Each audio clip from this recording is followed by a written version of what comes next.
Good day. My name is Tomasz Krasensky, and we have a series of films for motorists ahead of us. You've probably heard that a Czech would rather admit to being a bad lover than a bad driver. That's why I would never dare to lecture on driving skills.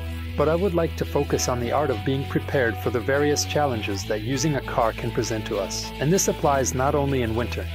The first episode will be dedicated to the absolute basics. Specifically, it will cover a sort of winter minimum for regular motorists. In the second episode, we will look at basic tire maintenance and wheel changes. In the third episode, we will be dealing with starter batteries, that is, car batteries and their maintenance.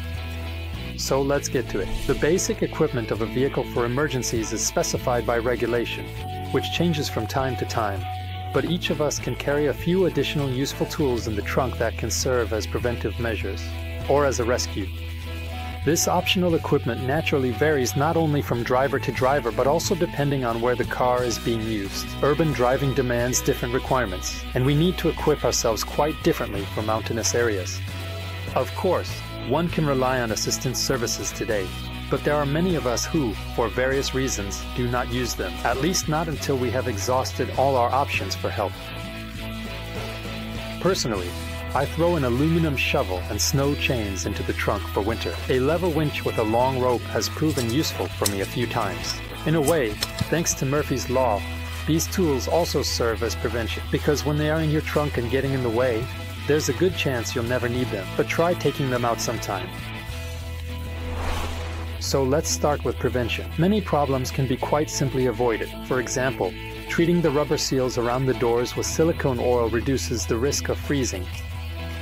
Spray oil is practical for larger areas, but for seals, I recommend applying the oil first to a piece of cloth and then using that to coat the seals. Otherwise, you'll end up with oil everywhere.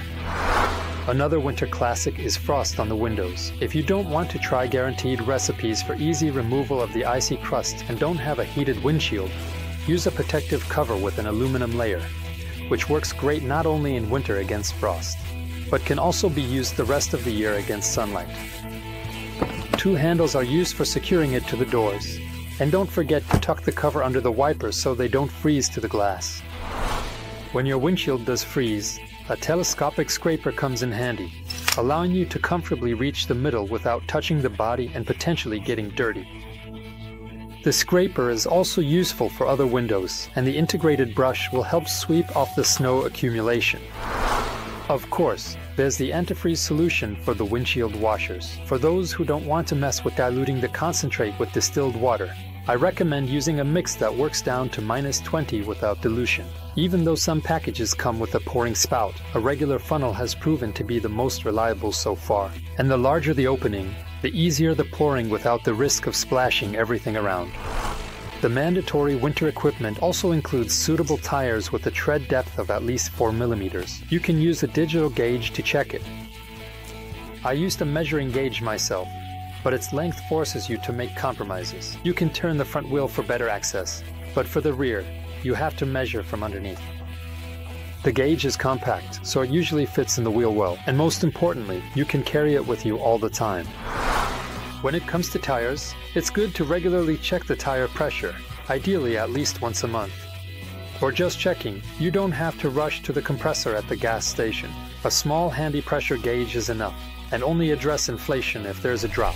It has been proven that improperly inflated tires lead to reduced lifespan and increased fuel consumption, as well as worsened driving characteristics and vehicle handling. So watch out for that. The winter season puts higher demands on the starter battery. Proper charging is crucial for its lifespan and reliability. We'll save the deeper theory for a separate video.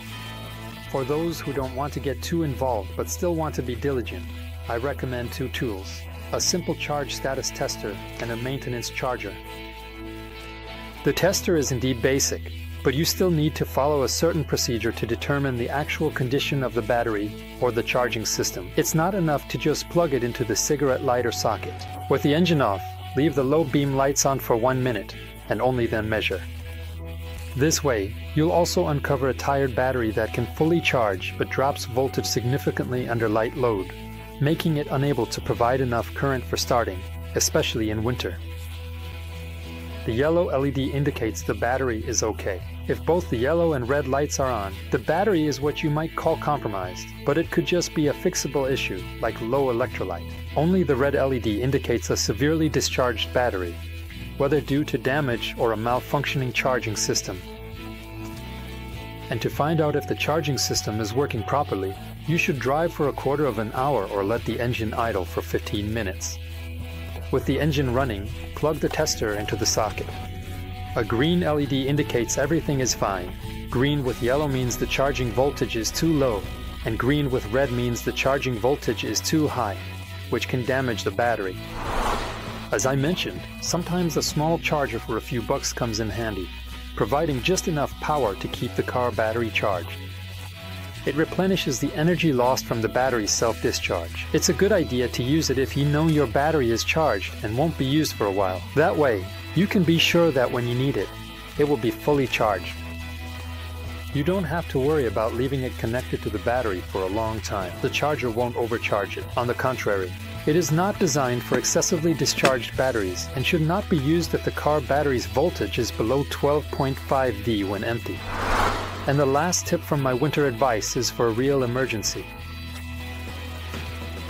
When it comes to a recovery mat, which is placed under the wheels if you get stuck in snow, but also in mud or sand, the mat is really sturdy and heavy, so not everyone will carry it in their trunk, but for enthusiasts and adventurers, it's perfect. It's ideal if you can lift the wheel and place the mat underneath. However, that assumes you also have a jack with you. Given that many modern cars no longer even have a spare tire, the jack is becoming an endangered species. But I will soon show you, and also in the next video about tire service, that it has its value, even if you don't carry a spare. Well, I'll return to the mat. If you don't have a limited slip differential or a differential lock, you'll need a mat under both spinning wheels, because otherwise the wheel on the mat won't grip if the other one is spinning. Yeah, and if you decide to go for the jack, a quite practical and reasonably priced set includes a hydraulic jack for up to 2 tons, along with supports and wedges. They are foldable, so they fit nicely into one trunk along with the jack. We'll talk more about jacks in the video about changing tires. So, have a safe trip and don't watch our videos while driving. But definitely don't forget to click subscribe and hit the bell if you want to get notifications for new videos from the uni-max workshop. Thanks for your likes and constructive comments, and I look forward to seeing you in the next video.